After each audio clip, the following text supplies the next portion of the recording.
तेरे बाप को भूल गया क्या?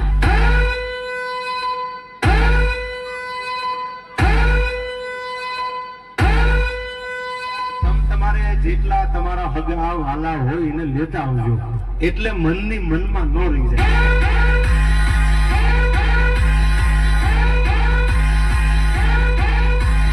हमारा नाम ही काफी है लोगों के पसीने छुड़ाने के लिए. सावन